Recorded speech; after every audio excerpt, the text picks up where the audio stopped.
आज जो टोनी है वो दिल्ली आए हैं मिलने अमित शाह से। देखिए, ये भारत के संविधान की धज्जियां उड़ाई जा रही हैं कि अपराधी खुले घूम रहे हैं और लखीमपुर खीरी से दिल्ली तक आ रहे हैं और जो किसान हैं वो खून के आंसू रो रहे हैं वहाँ। आप अपराधी क्यों कह रहे हैं? अभी साबित थोड़ी ना हुआ है अपराध, इनोसेंट है, अभी निर्दोष है, अपराधी साबित नहीं हुए। अपराधी कैसे साबित नहीं होंगे? किसानों पर सरेआम गाड़ियाँ चढ़ा रहे हैं, किसानों की हत्या कर रहे हैं, मुकदमा पंजीकृत है। मेरे खिलाफ मुकदमा अभी पंजीकृत करो, 5 मिनट में पुलिस पकड़ के ले जाएगी। मुकदमा पंजीकृत, वही कल बयान दिया उन्होंने कि जितने भी मेरे ऊपर केस थे सब में मुझे क्लीन चिट मिली है। कौन देगा? किसने दी है क्लीन चिट? जब एक अपराधी जो चंदन और दूसरी लकड़ियां उनका तस्कर था, जो डीजल पेट्रोल का तस्कर हो, जो खाद का तस्कर हो, जो दवाइयों का तस्कर हो, और वो जब इस देश का गृह राज्य मंत्री बनेगा तो क्या हाल होगा? कानून व्यवस्था। क्लीन चिट मिलता होगा ये? क्लीन चिट देने वाले कौन है? सुप्रीम कोर्ट ने दी है, हाई कोर्ट ने दी है। मुकदमे थे, क्लीन चिट मिल गई। वो तो ऐसे ही मिलेगी जैसे हमारे प्रदेश के मुख्यमंत्री बनते के साथ अपने सारे मुकदमे वापस ले लिए, वो क्लीन चिट होती है। लेकिन ताऊ वो तो बोल रहे मैं मंत्री बनने से पहले कुछ और था, आपको सबक सिखा देंगे। तो मोदी जी को पता नहीं था कि मोदी जी को पूछना चाहिए कि ये गृह मंत्री बनने से पहले क्या था, और वो गृह मंत्री के पास गया है, अमित शाह के पास, और अगर हिम्मत है तो उससे पूछो कि वो गृह राज्य मंत्री बनने से पहले क्या था, बताए देश को क्या था। तो आप बता दो, तो मोदी जी को पता ही मैंने बता दिया कि वो चंदन की लकड़ी का तस्कर था, वो डीजल का स्मगलर था, वो खाद का स्मगलर था, वो गुंडा एक्ट में निरुद्ध था, वो क्रिमिनल था। वही आज जब दिल्ली आए उसके बाद प्रधानमंत्री जी ने कहा है कि आज देर सवेर कोई एक जबरदस्त एक्शन लेने वाले हैं टोनी जी के। क्यों? 3 दिन से क्या कर रहे थे? 3 दिन से मोदी क्या कर रहा था? सेटिंग कर रहा था कि दलाली में से कितना पैसा मुझे मिलेगा, ये सेटिंग कर रहा था।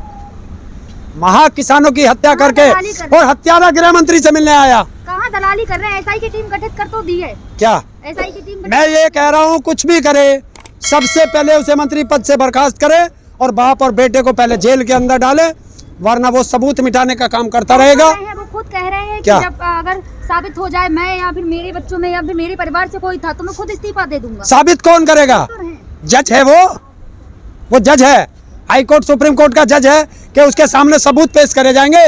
वो अपराधी है और अपराधी रहेगा। और जो वीडियो लगातार वायरल हो रही है उनमें एक चीज और देखी गई है कि जो किसानों के द्वारा पहले पथराव हुआ था। कौन कह रहा है किसानों के द्वारा पथराव हुआ? जो वायरल वीडियो है मीडिया में चल रही है उसमें किसानों उस वीडियो की सत्यता निकालो, समय और टाइम देखो, तब पता चलेगा। किसानों के ऊपर गाड़ियां चढ़ाई गई। अगर ये फिर गाड़ी चढ़ाई ये किस कानून में लिखा है कि अगर आप जो है किसी के खिलाफ प्रोटेस्ट कर रहे हो, नारे लगा रहे हो, काले झंडे दिखा रहे हो, तो तुम जो हो उनके ऊपर गाड़ियां चढ़ाओगे। पहले पथराव हुआ है, उसके बाद हुआ है, और ड्राइवर हाथ जोड़ के किसानों से माफी भी मांग रहा है कि जाने दीजिए, मुझे छोड़ दीजिए। वीडियो जो नेट खोलवा दो, वहाँ का सारी वीडियो आ जाएंगी, आएंगी धीरे धीरे। जैसे ही नेट की व्यवस्था खुलेगी बहुत वीडियो आएंगी, पता चलेगा। देखिए, अपराधी कभी भी फांसी की सजा तक जाने तक तब तक यही कहता रहता है कि मैं अपराधी नहीं हूँ, सारे सबूत उसके खिलाफ होते हैं, तब भी वो कहता है कि मैं अपराधी नहीं हूँ।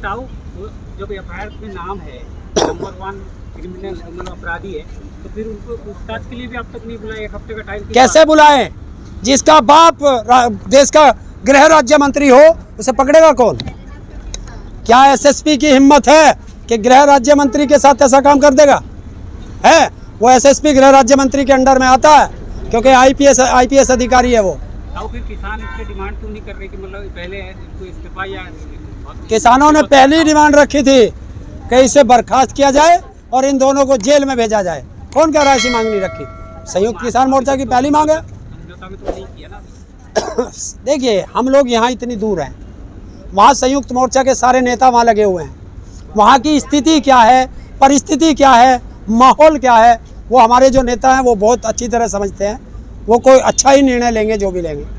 वहीं जहाँ मुआवजे की बात की जा रही थी तो कल तक किसानों का ये था कि देंगे मुआवजा या नहीं, वहीं आज चेक दे दिए गए हैं किसानों को। देखिए, इसे कोई मुआवजा नहीं होता कि हत्या कर दो, इसे मुआवजा कहते हैं। समझौता तो कर लिया ना आप इसे लोगों ने? मुआवजा कहते हैं। समझौता तो कर लिया ना? मुआवजा कहते हैं इसे मुआवजा नहीं कहते तो क्या कहेंगे? ना, इसे सहयोग राशि है उसके परिवार को, सहानुभूति राशि कह सकते हैं उसे। समझौता तो हो गया ना। अब ये मैं यहाँ बैठा हूँ, जब तक हमारे नेता बयान नहीं देंगे हम तब तक जब नहीं। मुआवजपुर की जो घटना हुई है उसके बाद ये भी देखा गया है कहीं ना कहीं आंदोलन हटाने के लिए वो घटना को डाइवर्ट किया गया। देखिए, ये सारा जो किसान आंदोलन चल रहा है 11 महीने से, इससे सरकार डरी हुई है, क्योंकि दुनिया का सबसे बड़ा आंदोलन, सबसे शांतिपूर्वक आंदोलन ये चला हुआ है और इससे सरकारों की कुर्सियां हाली हुई हैं।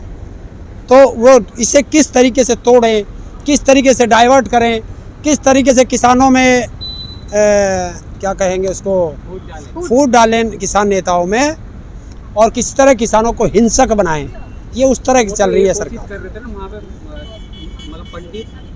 देखिए, जिस तरीके से सरकार जो बीजेपी है, इनका काम है हिंदू मुस्लिम लड़ाना, वो उसमें नहीं अब इस बार सफल हो पा रही, तो अब ये जातिवाद में लड़ा रहे हैं। जैसे यहाँ दादरी में गुर्जर समाज और ठाकुर समाज को लड़ाया गया, वहाँ पे सिख समाज और ब्राह्मण समाज को लड़ाने की साजिश रची गई, लेकिन ये कामयाब नहीं होंगे। आप कह रहे हैं कि साजिश रची की लड़ाने के लिए, भाई बीजेपी के कुछ नुमाइंदे ये कह रहे हैं ये साजिश हमारे लिए की थी किसानों ने, ताकि बीजेपी ना आए 2022 के चुनाव में। देखिए, वो तो आनी ही नहीं है। जिस तरह के इनके कारनामे हैं, हर तरफ ये फेल है सरकार, लेकिन वो राजनीतिक मुद्दा है, वो बाद में देखेंगे, हम अपने आंदोलन पर रहते हैं। आज योगी जी गए हैं चंदौसी में, वहाँ उन्होंने 75,000 लोगों को घरों की चाबी 75 साल की आज़ादी में 75,000 गाँव में 75,000 मकान का चाबी दे दी लोगों को। कहाँ पे, कहाँ बता? यूपी में चंदौसी, चंदौली में। हाँ। मुझे बताइए, चंदौली में कहाँ 75,000 गाँव है? पूरा यूपी में, पूरा यूपी। बताइए कौन से जिले का लोग वहाँ से चाबी लेने गए थे? वो तो कर रहे हैं ना। अरे यार, खुद कह रहे हैं। देखिए, अगर लाशों पे राजनीति किसी को करनी है तो वो बीजेपी से सीख ले कि हमारे घरों को जलाकर अपने घरों में दिया जला रहे हैं, ये जनता देख रही है। प्रियंका गांधी और अखिलेश जी पे लगातार आरोप लग रहे हैं विपक्ष पार्टी के कि लाशों पे राजनीति करने जा रहे हैं लखीमपुर खीरी। लाशों पे राजनीति कौन कर रहा? प्रियंका कोई किसानों के साथ खड़ा है, आप उसे राजनीति कहोगे? राजनीति उसे कहते हैं कि किसानों के ऊपर ट्रैक्टर वो गाड़ियां चढ़ाकर उनकी हत्या करना और फिर अपराधी को लखीमपुर खीरी से दिल्ली बुलाकर अपने दफ्तर में बैठाकर चाय पिलाना, इसे राजनीति कहते हैं। सीधे उनके पद के पीछे कि पद से हटाइए। अरे, अगर प्रधानमंत्री के सामने किसी की नेता की हिम्मत है जो बोल जाए, वो तब बोल सकता है जब उसे प्रधानमंत्री के पद से हटा दोगे। तो मैं इसीलिए तो कह रहा हूँ कि सबसे पहले उसके बाप को हटाओ पद से, वरना वो सबूतों को नष्ट करेंगे। वो पत्रकार, उसका पेशा था, वो किसान का बेटा है, वो किसान का बेटा है और किसान का उसके साथ, वो हमारे किसानों के साथ उसका संबंध रहा है। तो वो किसान था, किसान है और किसान ही रहेगा। और उसकी हत्या गोली लगने से हुई है, सड़क पे गाड़ी से खचेड़ा गया है, उसके पूरे शरीर पर तारकोल के निशान है। तो भाई यही बोल रहा है, लेकिन आज तक वाले बोल रहे हैं कि ये बोले किसान। हाँ, तो वो तो बताएंगे ना चापलूसी किसे कहते हैं। और उसको धमकी भी दिया कि तुम नहीं बोलोगे तो हमसे बड़ा गुंडा कोई नहीं है, मतलब इसका कोई तो रिपोर्टर बोला है। बस तो आप इससे देख लीजिए, मैं तभी तो कह रहा हूँ पहले इन गुंडों को जेल भेजे, और वो जो आज तक के जो भी पत्रकार उनके घर गए थे उन्हें भी इसमें इन्वॉल्व करके उनको भी जेल भेजा जाए। नहीं तो अगर मुआवजे की बात की जाए, आप लोगों ने केवल किसानों के मुआवजे की बात कही, वहाँ और भी तो लोग मरे हैं, किसानों के अलावा भी तो और लोगों की डेथ हुई है। यहाँ किसान बैठे हैं, हाँ। है? और किसान अपनी लड़ाई लड़ रहे हैं, जिसको परेशानी है वो दूसरा भी लड़े, या सबका हम ही लड़ेंगे? पहले तो ये जन लड़ाई थी, जन आंदोलन है तो जन आंदोलन कर रहे हैं। हाँ। सबको आना चाहिए, सबको लड़ना चाहिए। और क्या राकेश टिकैत जी ने ये कहा कि इस व्यक्ति को मुआवजा देना और इसको मत देना कहा है, तो फिर हमसे क्या ये सवाल कैसा है? ये सवाल गलत सवाल क्यों हमसे? हमने किसी को मुआवजा किसी को, वो हमने, कौन मीडिया है? आर भारत दलाल, उस आर भारत को निकाल दिया था उस दिन जब उसके पकड़ा गया था बम्बई में। उसे पत्रकार मत कहो, वो चाटुकार है सरकार का।